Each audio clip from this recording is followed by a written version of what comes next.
Welcome to University's Economic and Diversity, Equity, and Inclusion Impacts. Thank you so much for taking time out of your day to join us. Today, our presenters are REMI Analyst Katy, Koon, and Haozheyi, Guan.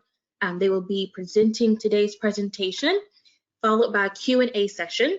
Feel free to put your questions in the Q&A submission portal, and we will have time to answer them following the conclusion of today's presentation.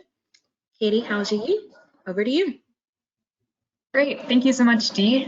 As introduced, this will be our university's DEI webinar, so we'll focus specifically on the economic impacts of universities and specifically those DEI economic impacts. So I'm Katy, and I am joined by Haozheyi, who will be on the line to help answer questions at the end. So I think we can go ahead and get started. As attendees trickle in, we can begin with an overview of what we'll be talking about today. So universities and regional economies clearly have a very direct relationship with each other, and universities have very strong influence on a region's economic growth. So because of this relationship, the economic impacts of universities and those DEI implications are especially critical and important to evaluate. So when a university or a state is considering a new policy related to higher education, it's super important to focus on how that policy change might differentially impact different demographic groups, as well as income groups.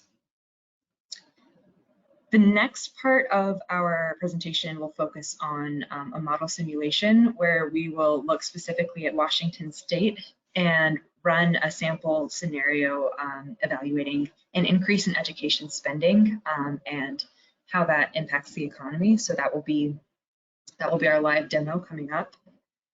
And finally, we will discuss the results of this demo and look at why economic modeling matters. Finally, we will have room for Q&A at the end. So as we go, please take note of your questions and we'll be sure to answer those to the best of our ability at the end. So getting started, I like to define what we mean by diversity, equity, and inclusion in this particular context. So diversity here, when we're talking about diversity in an economic DEI context as it relates to universities, we are trying to answer the question, are a region's residents really all, excuse me, I'm not sure if my screen has updated or if it's on a lag. There we go. Yeah, so diversity answers the question, are the region's residents represented and served in all levels of education? So is there a group that's disproportionately underrepresented? Are there groups that are disproportionately overrepresented? These are the questions relating to diversity that we are asking in this context. When we talk about equity, we are thinking about questions like, are educational resources and supports accessible to everybody? And accessible there is a key word. You know, are these resources and supports really really available to everybody in the state, or are they sort of excluding certain groups? And that's a question that's really important to consider as well for universities and other higher education. Inclusion, the questions there that we are looking at include, are all students getting a fair shot at educational opportunity? Is everyone in the region sharing in economic growth and benefits of policies, or on the converse side, are any groups bearing the brunt of policies without receiving the benefits? So when we talk about DEI as it relates to the economic impacts of universities, these are the sorts of questions and concerns that we are taking into consideration. Let me give a second for this to update. Okay. So for some background, Public colleges receive about 41% of revenues from government sources. So this visualization here sort of illustrates how that state support for higher education is critical for increasing accessibility to higher education. This visualization shows a breakdown of different types of university and post-secondary education. So a private nonprofit, private for-profit, public four-year school, and public two-year school. And it shows how much of student tuition and fees are paying for that education, and how much are state and local appropriations, grants and contracts paying for those. And then to a smaller extent, the federal appropriations, private gifts, et cetera. So we see that public four-year colleges and public two-year colleges really receive a lot of support from state and local appropriations, just to really drive home the point that state spending is really a key player in education accessibility for public four-year and public two-year schools. Again, this visualization from the Center on Budget and Policy Priorities helps illustrate the importance of education spending at the state level. So of course, K through 12 education and Medicaid and children's health insurance, those are all very big spending categories for state tax revenues. But higher education in particular comprises a pretty large percentage here of 15%.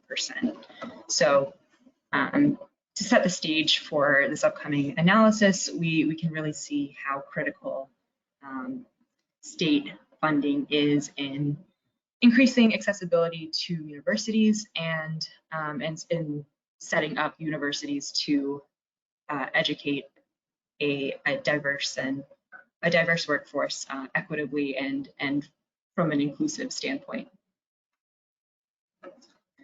So to introduce ourselves as a company and why we're talking to you today, we're Regional Economic Models Incorporated, or REMI for short. We are the leading public policy analysis model since 1980, so over 40 years now. And we provide practical software solutions to analyze the dynamic economic impacts of policy changes. Our models include PI+, tax PI, which includes that dynamic economic and fiscal impact. And if you joined us for our previous tax webinar, you heard a little bit more about that. Transite and E3+. So this group of models essentially can be used to evaluate policies in all different topic areas, tax, transportation, environment and energy, etc. And of course, in the education space as well. And we'll be performing that later on so you can see it live. The DEI extension, which is another key focus of this webinar, this adds on the components of race and ethnicity, gender, level of educational attainment, geography, and income distribution to policy analysis. So it really adds in that extra dimensionality to economic forecasting and policy analysis. I think a pretty logical next question to who we are and why we're here is why economic modeling, why care? And the answer to that is that economic modeling can really help us capture the direct and indirect effects of policies, whether that be education, spending, other types of investments, or any other policies across the education, higher education, and any other space. So being able to really understand not just directly what a policy is going to do, but what the direct and indirect effects over time will be. It's also critical to understand the economic and demographic impacts across all industries and over longer time periods. So REMI really specializes in providing those accurate forecasts up to 2060. So you really have the opportunity to understand in depth what effects a policy change might have on your regional economy. Economic modeling also helps to articulate the costs, benefits, and trade-offs of different policies and projects. And it helps evaluate policy with standardized metrics before implementation. Finally, it really helps clarify complicated policy situations, which is of particular concern and importance when talking about DEI issues and DEI impacts, because rather than relying on rhetoric or ideology, it's very useful to be able to point to those standardized metrics, to be able to show stakeholders this is what's happening.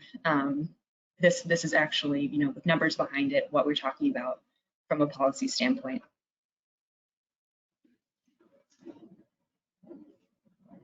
So to jump into a more concrete example, I'd like to set the stage for the demo we will be walking through today. I decided to use a Washington state model to simulate an increase in state education spending. I chose Washington, although this could have been really any state, but I chose the state of Washington because of this Washington College Grant, which was previously called the State Need Grant.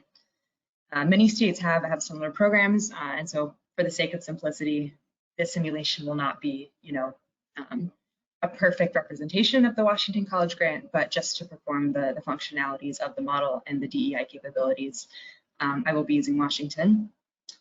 So for some background on the Washington College Grant, this is a state program with the purpose to make post-secondary education more affordable. So this program is designed to help low and middle income families in the state of Washington. And the maximum award will completely pay tuition at state public colleges, which includes those community colleges and technical colleges. It can also be granted in part. It's not necessarily full tuition, but it provides aid to these low and middle income students pursuing post-secondary education. For some context, in addition to that description of the program, I also wanted to include some Washington state demographics. These come from the 2019 census estimates, and I think that they're kind of helpful to inform our DEI results once we get to those in the demo itself, so that we can kind of know what's going on demographically across these racial and ethnic groups. So the state is 67.5% white, so predominantly white, 13% Hispanic, 4.4% Black, and 9.6% Asian. So just to have kind of in the back of your mind, this is the underlying demographic breakdown of the state.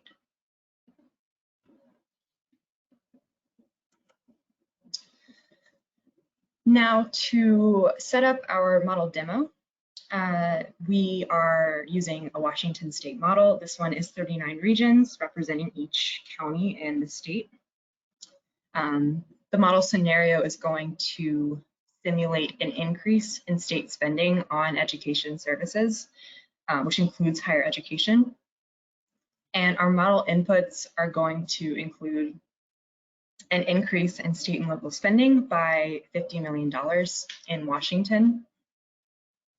To be revenue neutral, this policy will be funded by an increase in the state property tax by $50 million. And estimating the result of those investments, we will also be increasing labor productivity by 0.5% and looking over a 10-year time horizon from 2021 through 2030. So I'm now going to jump over to the model itself so that we can actually see it in action. Here is the homepage of REMI-DEI. This is again a 39 region and 70 sector model. So we will be able to look to a level of detail of 70 sectors and be able to evaluate these impacts across this number of industries. So to get started, I began by selecting inputs from this page in the model. My inputs list, which I described in the slide, I will show you now. So state and local government spending. This is for each county the detailed government output, focusing in on that funding of state and local government educational services. That is our first variable. Our second variable is the property tax, which I increased to make the state spending revenue neutral.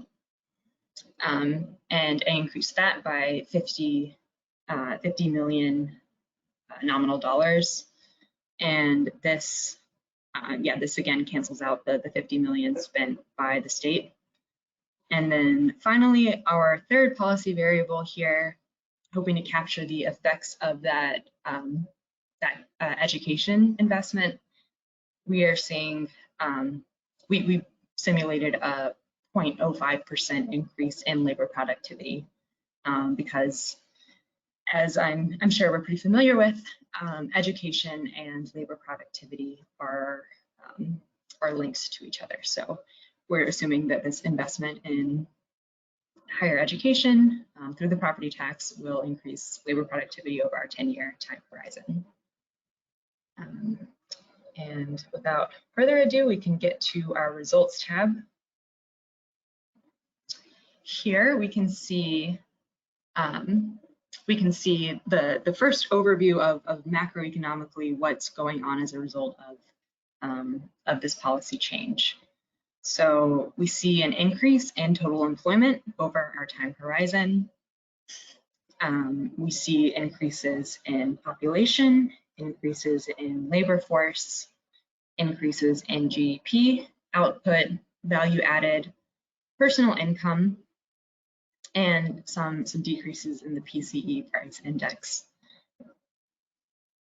We can look a little bit further at employment by region, and considering this is a model with every county in Washington state, we can look by county at how employment across all industries is changing.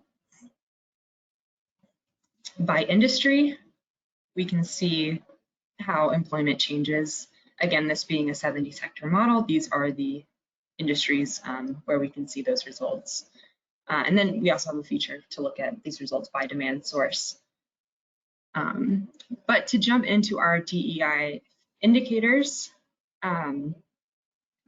we can look at some of these same numbers, but rather than cut by region and industry, we can also look at them at additional levels that are relevant to the diversity, equity, and inclusion questions that we're trying to answer. So we can look at the effects of this policy by income group.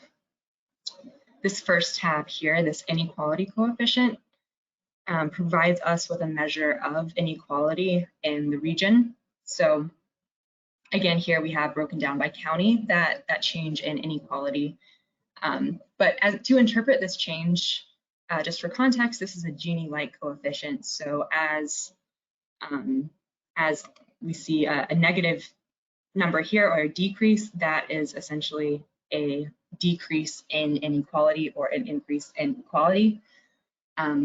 So our results here are showing that this increase in education spending is increasing equality across the state of Washington. Looking at compensation rate, and I do apologize a little bit for this delay. Sometimes when you share the model and try to run it, we can have little delays, but it will catch up to us in a second. Compensation rate here will help us kind of understand what's going on with the inequality coefficient. So here we can see the increase in compensation rate across the income distribution. We do see initially this loss to the highest 20%, but if we think about it, that does make more sense in that this policy was intended for the low to middle income groups. So we see the lower income quintiles and the middle income quintile, in particular the middle income quintile here, gaining from this policy change. So pretty consistent with our expectations. Next, looking at employment by industry, we can see, again, these gains, well, first of all, across all industries, but then in particular for the middle income quintiles. In particular, the second 20%, which intuitively makes sense thinking about the type of employment or the employment in the types of industries that would employ recent college graduates, or if not college, some higher education graduates. Compensation, also broken down by industry. We can see similarly these large benefits to the second 20% and to these middle income quintiles together. Again, thinking in terms of the type of compensation those with higher education would most likely be going into, and the type of jobs they'd be going into, and the type of compensation that they would be receiving. Employment by occupation. This graph shows these larger increases in the second, middle, and fourth income quintile, but again, increases across the board in employment by occupation. And this shows us that this middle income quintile is where the greatest gain in employment is occurring. Again, pretty consistent with what we might expect from this increase in government spending for education. To move beyond income groups, we can look at racial and ethnic groups. If we keep in mind the demographic breakdown of the state of Washington, it kind of helps us understand why we see the greatest increases for the white non-Hispanic demographic group, as the state is predominantly white. I think it's close to 70% white. However, interestingly, we also see some pretty large increases in employment for the Black non-Hispanic group, which is of interest considering that Black African-American demographic group comprised a much smaller share of the overall population of the state. So we're seeing that this group is benefiting from the policy, as well as other non-Hispanic and Hispanic workers as well. We're seeing those increases, although somewhat less than the Black non-Hispanic and the white non-Hispanic groups. Looking at employment by gender, we can see this increase in employment, particularly for female populations. This is an indication of maybe an increase in a slight increase in gender equity in education, but we see this higher rates of employment for women. Finally, we can look at employment by race and gender, essentially just shown or displayed in the table side by side. But I think that the biggest takeaways here are that those increases, particularly for this Black non-Hispanic group, as well as all of our other groups, and then our increase in employment by gender.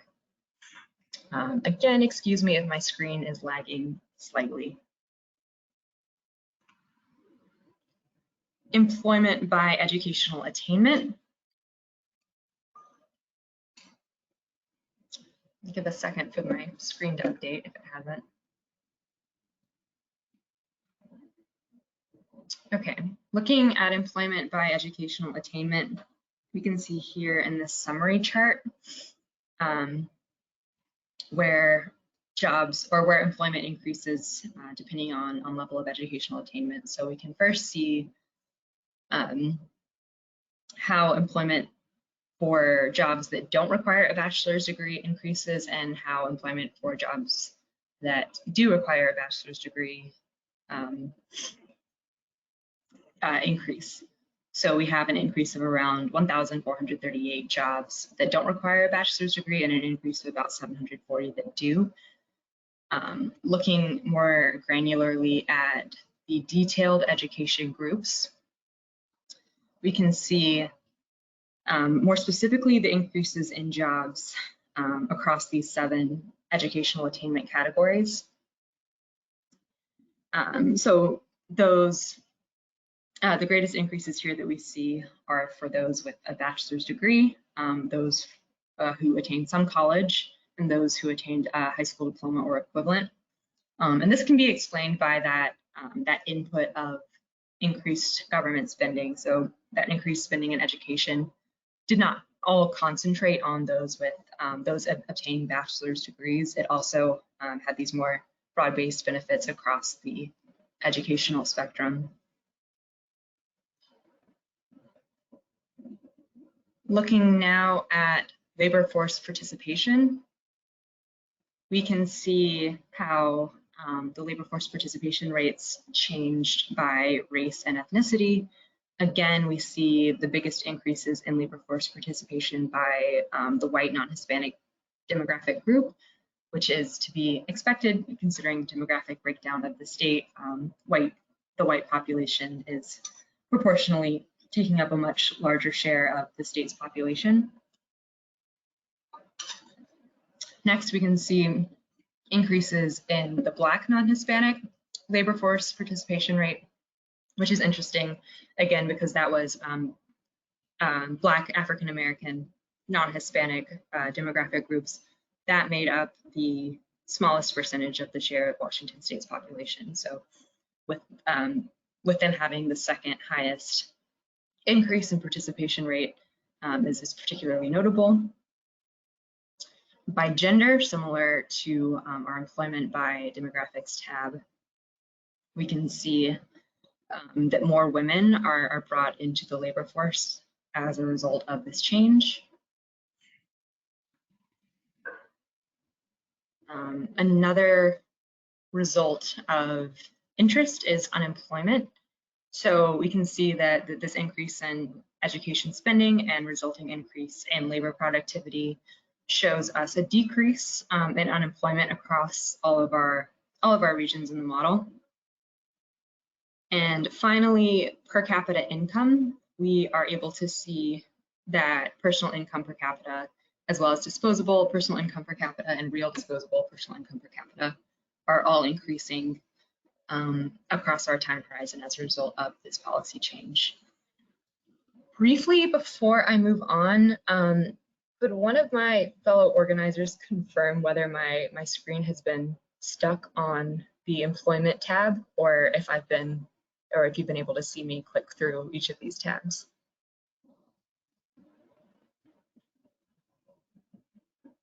Yeah, it shows the personal income now. Okay, I'm able to see you. Yeah. All right. Thank you for confirming. My audience view is showing me that I'm stuck on one tab. So excellent. Great. Now go back to our presentation. And here we will go into a review of what we just saw in our simulation. So overall, we saw increased total employment, an increase in labor force, an increase in GDP, an increase in output. So all of those summary macroeconomic results gave us positive indications as a result of this policy change. We saw particularly notable increases in employment and labor force participation for women, which I think is of particular interest considering gender equity and that the importance of that factor in higher education. We saw the greatest increases in employment and labor force participation for the white non-Hispanic population, which makes sense intuitively when we think about how the greatest share of the state of Washington's population is white. Again, that was 67.5% of the state population. We also saw notable increases in employment and labor force participation for the Black non-Hispanic population, which was 4.4% of the state population. And of our categories here in our simulation, that was the smallest racial ethnic group in the state. So those gains were particularly notable. We also saw increased employment across all levels of educational attainment. So we saw increases for those with and without bachelor's degrees and without bachelor's degree and higher degrees beyond that, because the spending by the state supported multiple levels of educational training. Also, we saw a decreased inequality compensation rate, inequality coefficient across the counties of Washington and the state as a whole. We saw increased compensation rates for low to middle income groups. This especially increased employment and compensation by industry for the lowest, or for the second lowest income quintile, excuse me. And we saw an especially increased employment by occupation for the middle income quintiles. In our last two indicators, we saw decreased unemployment across all counties and the state as a whole, and we also saw increased personal income. So I think that having seen this demo, we can think about the REMI model as a tool for answering these questions about whether economic growth and economic prosperity are really broad-based. So when we think about the role of universities as drivers of economic growth, as key parts of states, and that they train and develop a highly skilled workforce, when we think about all of those important characteristics of universities and their economic impacts, we also see the need for evaluating the diversity, equity, and inclusion impacts beyond just our more general economic results. So the REMI model is the only widely available economic model that accounts for these DEI issues. We're a tool. Essentially, we help clients solve problems that are most relevant to them. So our clients include a variety of private, public sector, nonprofit sector organizations, universities. For instance, here you can see the University of Michigan, the National Education Association, and then again, some of these public departments and private companies as well. So a real benefit of the REMI model is that it's authoritative. It provides these standardized metrics to evaluate public policies and helps really communicate and clarify the complicated interactions of different economic variables as a result of policy changes. We're also academically peer-reviewed, and our equations are publicly available. We pride ourselves on not being a black box. We're not trying to shroud anything in mystery. We want to bring clarity to policy solutions. Some other more specific education-related applications include studies we've worked on in the past. A couple of these listed here are the economic impact of the Vermont Law School on the Vermont state economy. We worked with Virginia as well, studying the growing economic impact of Virginia public higher education. And in a similar vein, we worked on these issues with in public higher education in Colorado, Florida, Tennessee, and several others that I haven't listed here, but please feel free after the webinar to reach out to us, and we'd be more than happy to connect you with these studies so you can take a look at them for yourself. Here, I like to include this image so that you can kind of get an idea of the geographic breadth of study that REMI is capable of and has been used for in the past. We've worked in Pacific Northwest, the Midwest, the Northeast, Southeast, Southwest, West Coast. We're pretty well versed in working on policy issues across the entire United States. And not only in areas related to education or higher education, but also in areas like the environment, corporate tax, other type of tax changes, healthcare, manufacturing, etc. So pretty wide breadth of applications. But I hope too that this map and this collection of studies helps illustrate how DEI impacts and DEI considerations are critical to bring into economic analysis even when the analysis of the policy is not directly DEI focused. So, even if it is not initially something that sounds like it would affect DEI, we can see that those economic impacts really do have differential effects on these DEI questions. And that's why it's really important to go that extra mile and perform quality economic analysis that helps inform better policy. So to drive home this presentation, I'd just like to state why economic modeling matters and why it matters to you specifically as those working with universities and working for universities and taking into account DEI considerations. So first of all, it's very important to inform policy with standardized metrics rather than ideology or intention. Of course, as I'm sure we're well aware, the federal government, as well as governments at the state and local levels, are requiring DEI reporting, as are many stakeholders who would like to see evidence of how policy benefits or disadvantages their communities more broadly. So DEI impact analysis is really critical to address those stakeholder concerns, as well as those government requirements. And finally, understanding the economic and demographic implications of policies before implementing them really helps us ensure that public policy serves the broad-based interests of the public. And when we're thinking about it from the perspective of higher education, we know that public education and higher education in general should really be serving everyone, not just the select few, and that the results of diverse, equitable, and inclusive education can lead to broad-based prosperity for everybody.